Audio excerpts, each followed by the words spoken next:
Avertissement. Cette émission a pour but de porter l'auditoire à réflexion. C'est pourquoi la direction de la station souhaite vous rappeler que chaque affirmation mérite réflexion. Il ne faut rien prendre comme vérité simplement parce que c'est dit, car tout ceci demeure des théories ou la perception de chacun. Nous vous recommandons de garder un esprit critique et sceptique sur ce que vous entendez ici comme ailleurs. Bonne écoute, bonne réflexion. Bienvenue dans la zone.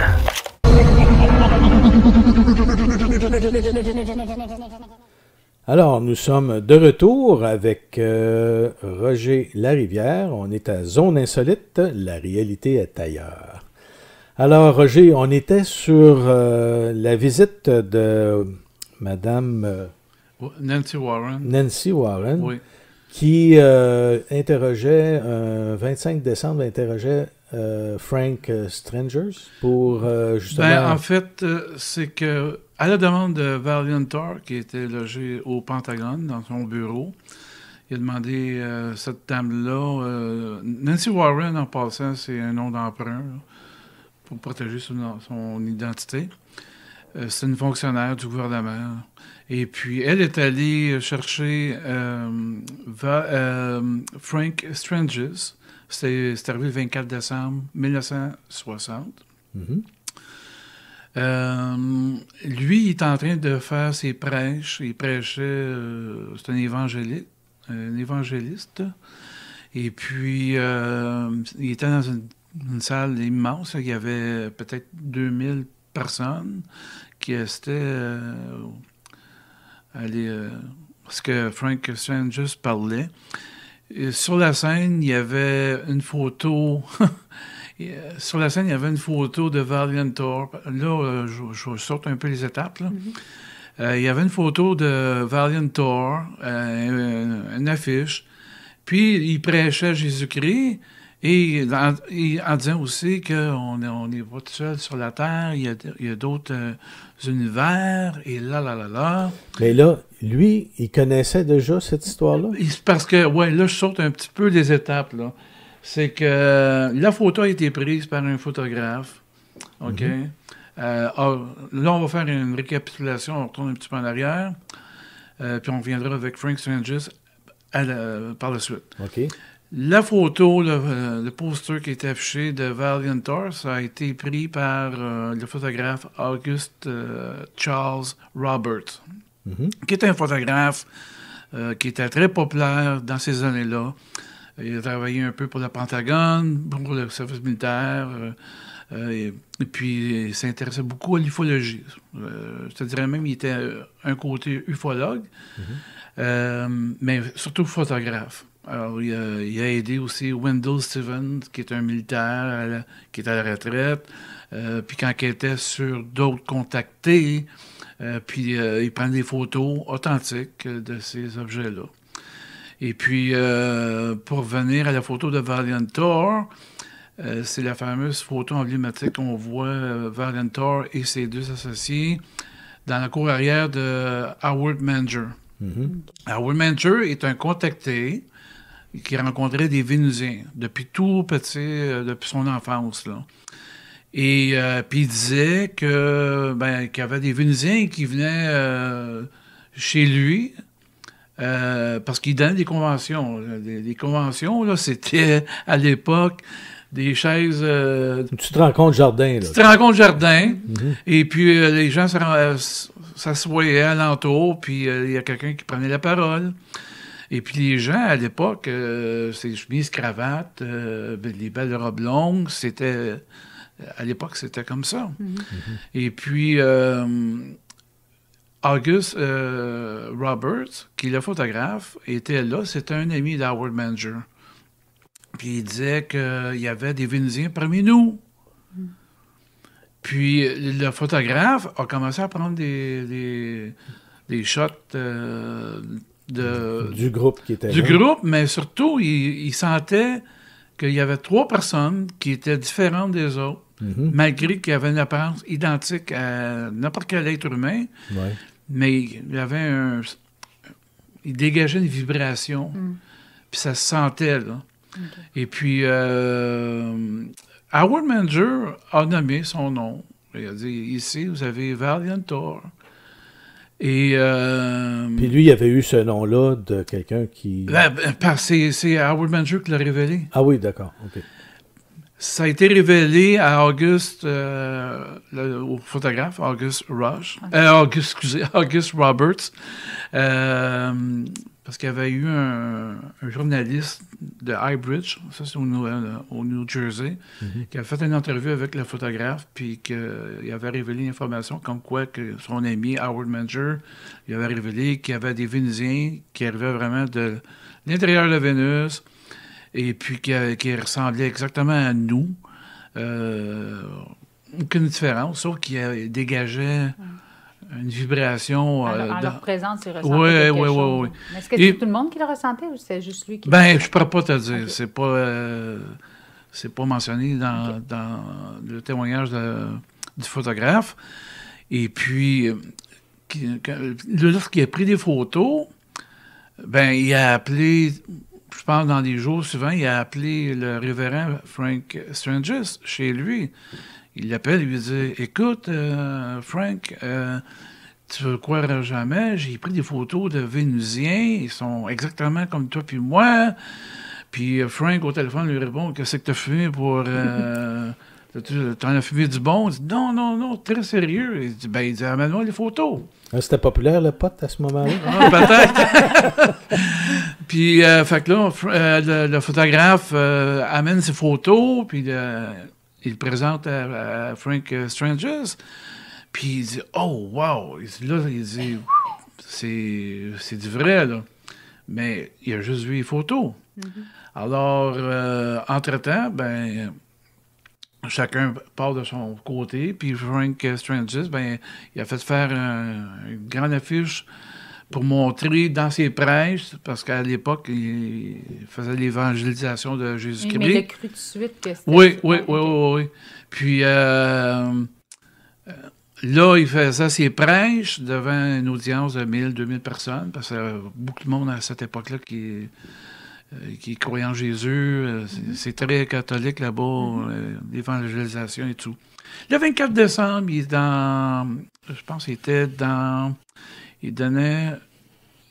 était là pour 3-4 jours à Washington pour faire ses prêches. Et là, c'est là que Nancy Warren rentre en ligne de compte à la demande de Valiantor. Il a dit, va chercher, puis qu'il vienne me voir à mon bureau, au Pentagone. Alors, elle est partie, elle est allée le chercher. Puis lui, Frank Stranges, il publiait aussi des petits magazines d'une dizaine de pages, Sorcerama, des trucs comme ça. Puis, il mentionnait la photo de Vénusien.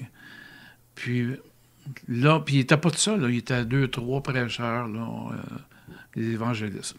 Puis Nancy Warren, elle arrive, elle passe devant plein de monde, parce que le monde veut avoir des autographes signés par Frank Stranges sur son livre, tu comprends? Elle passe devant tout le monde, puis elle dit « Hey! » Elle dit « Il faut que je te parle. » J'ai besoin de te parler. Elle dit « Écoute, je suis en train de signer des autographes, il y a beaucoup de monde, fais la ligne. »« Non, il faut que je te parle. » Elle dit « Tu veux-tu le rencontrer, le gars qui est là, sur la fiche? » Hein? Il dit « Oui. » Alors, il a dit à ses deux collègues, faites signer les livres, il faut que je parle avec elle. Fait que là, elle dit « OK, elle dit, demain matin, elle dit, sois prêt à ton... parce qu'il logeait à l'hôtel. Elle dit, sois prêt à l'entrée de ton hôtel, 8h sharp, je vais aller te chercher. » Fait que le lendemain matin, il est là, elle se présente. Là, elle lui donne des consignes. Elle dit, là, on s'en va au Pentagone. Elle dit, tu vas rencontrer Valiantor. Elle dit, tu vas suivre à la lettre ce que je vais te dire. Elle dit, là, on va traverser plusieurs barrières de sécurité, des gardes, ici et ça. Quand ils vont te demander ta badge, ta carte d'identité pour entrer au Pentagone, elle dit, tu vas juste prendre la partie de ton veston qui est détachée, tu vas juste faire comme si tu avais une vraie badge. Il n'y a rien qui se passe. Je veux dire, il n'y a pas de bâche, il n'y a aucun. Elle dit, fais juste suivre mes ordres, puis ça va bien aller. Fait qu'il arrive sur la route là, vers le Pentagone. Il passe devant les premières barrières.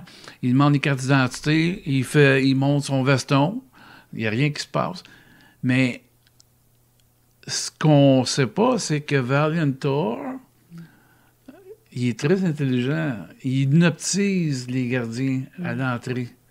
Il est capable de visualiser, donc il passe, donc ça passe très, très bien. Après ça, rendu dernière étape avant d'avoir accès à son bureau, il passe devant 2 gardes qui sont vaqués en train de travailler, un qui classe des papiers et l'autre, il vaque à autre chose. Fait que là, il fait juste montrer sa badge, son veston. Et puis, OK, passe, vas-y. Après ça, là, Nancy Warren, elle dit, regarde, là, la porte qui est là, elle dit, il t'attend. Fait que elle est partie, puis lui, il cogne à la porte. Il rouvre la porte, il dit, OK, tu peux rentrer.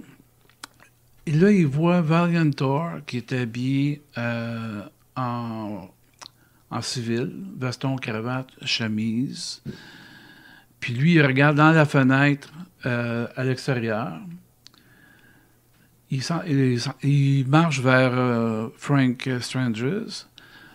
Puis il lui donne la main. « Bonjour, Frank. Comment ça va? » Puis là, Frank, il dit, « Mais comment tu connais mon nom? » Puis là, ils se sont parlé pendant 30 minutes. Il a parlé de lui, il a parlé de ses parents, d'où qu'il venait, pourquoi il était ici sur Terre, comme ça. Puis ils sont devenus des amis. Et puis par la suite, après la demi-heure, ben là, il a repris le même chemin. Mais dans les jours suivant la visite de Frank Stranges au Pentagone, ben là, les militaires étaient en furax, puis ils étaient fâchés après les gardiens, parce que là, ils savaient qu'il y a un intrus, un inconnu, qui est rentré. Puis là, ils ont questionné tous les gardiens, pourquoi vous l'avez laissé passer? Mais c'est parce que là, il les a comme étourdis, là. Ils sont capables de faire plein de trucs. Peut-être qu'il a fait genre apparaître une batch. Non, c'est... ben oui, peut-être. Peut-être, c'est ça. Oui, c'est ça. Ouais. Donc, ils ont fait l'enquête, puis là, ils ont vu que Frank Stranges, il savait c'était qui, là, l'évangéliste. Alors, ils se sont mis à faire des enquêtes sur lui, il l'a menacé, puis... il y a eu plein de trucs qui s'est passé, des hommes en noir après lui. Puis, à un moment donné, Frank Stranges, il reçoit par message télépathique que Valiantor serait pour à tel endroit vers telle heure. Alors, il dit, sois prêt, je vais être là. Alors, Frank Stranges, il est dans son auto, puis il s'en va à tel endroit. Et pouf, en arrière, sur la banquette arrière, apparaît Valiantor. Ouais. Et puis, ça me fait penser à une scène d'un film, je me souviens plus comment ça s'appelle. C'est un extraterrestre, je me souviens plus son nom. C'était identique à ce que j'ai vu dans ce film-là. Paul? Non, pas Paul. C'est un acteur là, qui est assez musclé. Je me souviens plus le nom du film, là, mais... Le gars, il conduit, il est chauffeur de taxi, il conduit son auto, il est musclé, là, l'acteur, je me souviens plus de son nom. Puis l'extraterrestre, c'est un jeune adolescent. Puis il apparaît sur la banquette arrière de l'auto. En tous les cas, ça m'a fait penser à ça. Et puis, en tous les cas, alors, ils se sont mis à se parler, puis ils se parlaient par 1 heure ou 2, dans un endroit tranquille, dans un endroit tranquille, puis c'est comme ça qu'il y a eu une amitié qui s'est faite tout au long. Et là, après ça, qu'est-ce qui est arrivé, c'est que là, Valiantor a expliqué à Frank Stranges, il dit, écoute, tu vas venir à bord du vaisseau, je vais te présenter mes frères, ma soeur, puis... comment ça se passe Puis à bord l'équipe. l'équipe. Le vaisseau contient à peu près 300 personnes. Mhm. Le Victor I, c'est un vaisseau sur 2 étages. Ça me fait penser un peu comme dans Star Trek, là, mais en plus petit. Puis il y a le vaisseau mère. Le vaisseau mère, je ne me souviens plus comment ça s'appelle, là, mais il y a une distance, écoute, c'est immense. Là. Mhm. C'est comme 7 km de large par 14 km de long. Encore là, 7, 14, 7, c'est des chiffres sacrés. Alors, il y a comme des clins d'œil là-dessus. Des clins d'œil, oui, tout à fait là-dessus. Et quand il est allé à bord du vaisseau, Frank Strange, c'est un homme qui est myope. Il porte des lunettes avec des fonds de bouteille, là. Okay. Puis lorsqu'il était à bord du vaisseau, lui ont fait prendre une douche, ils ont donné un vêtement, un genre de salopette. Puis il est venu pour porter ses lunettes, mais il s'est aperçu qu'il n'avait plus besoin de porter les lunettes. Mhm. Parce qu'à bord du vaisseau, il disait qu'il se dégageait une énergie qui était près de Jésus, près de Dieu. Une énergie incroyable. Mais n'oubliez pas, Frank Strange, c'est un évangéliste. Donc, c'est dans son monde. Puis il disait que quand il marchait sur la surface, dans l'allée, c'était comme sur des nuages. Ouais. Puis les corridors n'étaient pas carrés, dans des angles carrés, mais plutôt ovales. Des trucs comme ça. Puis là, il a rencontré... écoute, il y a des liens à faire avec la patrouille avec Star Trek, là. Il y a des endroits, c'est comme un genre de lounge. Les gens peuvent prendre des verres. Puis il y a plusieurs races extraterrestres qui sont... puis écoute, c'est dans les années 60, là. C'est pas aujourd'hui. Aujourd'hui, là, c'est commun, là. C'est de là est né Star Trek. Peut-être, je sais pas. Non, ça m'étonnerait.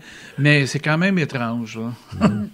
Puis, je vais te citer quelques phrases que Valentor a racontées à Frank Strange. Il est allé au milieu du Pentagone, il est allé rencontrer les commandants en chef, les militaires. Il a dit, j'ai jamais vu autant de chaos que dans cet endroit-là, qui est stratégique. Et tu parles du Pentagone? Ouais. Parce que lui, Valentor, il se promenait en civil. Donc, il croisait plein de gens. Écoute, ce sont quoi, peut-être 8000 personnes qui travaillent là au Pentagone. Puis c'est en état de guerre, là. On parle des années 57, 60. Le monde sont sur un pied de guerre. Puis pas longtemps après, je pense que c'est la crise des missiles, Cuba. Donc les Russes sont impliqués là-dedans. Puis lui voyait que les militaires, les Américains étaient sur un pied de guerre pour faire péter la bombe. Mais les missiles à Cuba, ça, c'était plus dans les années 60. Puis là, on parle de 57 à 60. Oui, mais lui, il est resté 3 ans. Oui. C'est ça. Mais c'était pas en 1960, les missiles à Cuba? 61, je pense. 61, oui. 61, oui. Mais c'était déjà... eux voyaient des choses arriver, puis c'est pour ça qu'il y a eu plusieurs... apparition de vaisseaux un peu partout, surtout aux États-Unis. Oui, mais c'était une période où c'était vraiment fort. Oui. Surtout vers les bases du nucléaire. C'est ça. Puis, apparemment que les vaisseaux qui accompagnent le commandant, parce que lui, il est commandant, c'est le commandant Valentor. Il était un émissaire de paix, mais il est connu comme commandant Valentor. Son frère et ses frères sont des vice-commandants. Pas des titres là, pour mieux se situer dans le langage humain, des militaires. Puis, apparemment qu'il y avait comme 200, 300, 250 vaisseaux de type classe Victory One, un peu partout alentour de la Terre. Okay. Stationnés assez loin. Prêts à intervenir en cas qu'il arriverait de quoi de grave. Là, Puis, c'est ça, il disait que il s'est présenté aussi dans une réunion privée aux Nations Unies, imagine, Valentor, parce qu'il peut apparaître, disparaître. Il peut aller où qu'il veut. Il peut aller où est-ce qu'il veut. Puis il y a eu une réunion secrète parce qu'aux Nations Unies, tu as la grande salle. OK? Puis tu as aussi des petites salles de réunion pour 25-30 personnes, des fois un petit peu moins. Puis là, il y avait des gens très importants qui étaient réunis là, en secret, qui étaient à l'extérieur, sur la grande salle des Nations Unies. Puis Valentor apparaît là. Les gens ont capoté. C'est quoi? C'est qui? Puis là, il leur a fait un discours en disant que si vous êtes sur un piédestal pour aller sur la guerre, si vous êtes à pied de guerre... À pied de guerre pour faire péter les bombes, déclarer une guerre mondiale, nous, on va intervenir. Puis, avec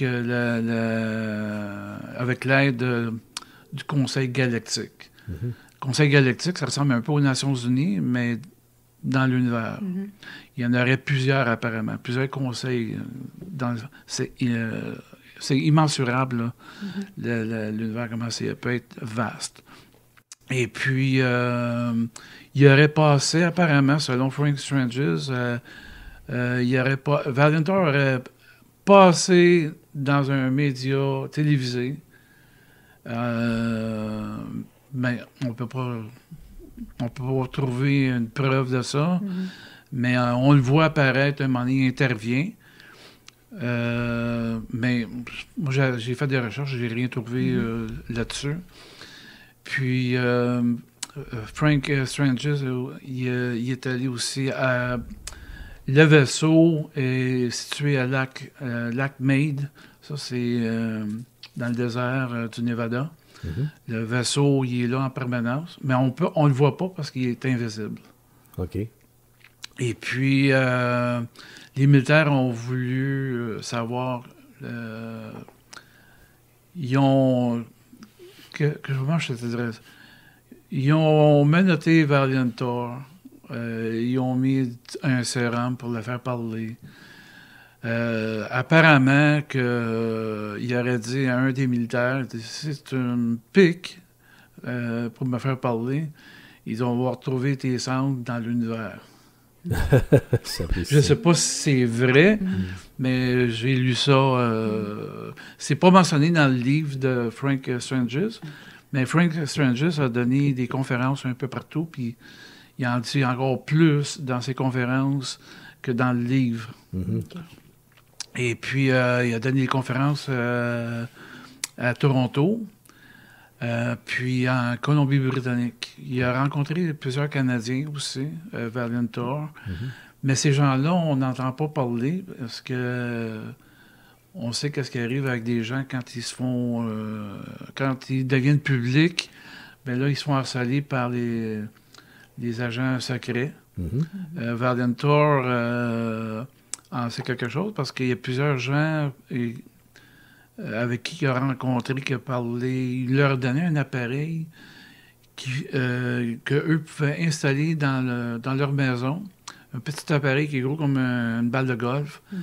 Puis tu le laisses sur le plancher ou sur la table. Puis Valentor peut apparaître en holographie dans les années 60, 70. Ouais. Ça n'existait pas, l'holographie, à cette époque-là. Puis, il était très avancé et les gens pouvaient communiquer et parler avec lui. Je ne sais pas si on peut appeler ça une cinquième colonne, tu sais, comme dans le temps de la Deuxième Guerre mondiale, les gens qui aidaient les militaires à aller espionner chez les voisins. Et puis, à un moment donné, là, pour arriver à Howard Manger, qui est contacté par des Vénusiens, sur les photos qu'on voit, sont habillés en civil. Ben, comment ils ont eu les vêtements? C'est qu'il y a des citoyens qui ont décidé d'acheter des vêtements, les faire pour qu'ils puissent fitter dans le décor, si tu veux. Donc, ces gens-là ont aidé. Ces gens-là sont témoins de ces visiteurs-là. Puis, Highbridge, dans le New Jersey, c'est un endroit où il y a eu plusieurs passages d'ovnis. C'est pour ça qu'Howard Menger les a rencontrés. En a rencontré d'autres aussi. Il a amené des amis avec lui. Alors, c'est tous des gens qui font que... C'était moins connu à l'époque, là, je pourrais dire. Mais tu vois, j'en parle aujourd'hui, puis il n'y a pas grand monde qui est au courant de ce contacté-là, Frank Stranges. Valentor, on en parle un peu plus. Il y a eu aussi des gens qui ont dénoncé Valentor, Frank Stranges, en disant que c'était la foutaise, que c'était Frank Stranges qui personnifiait Valentor, imagine.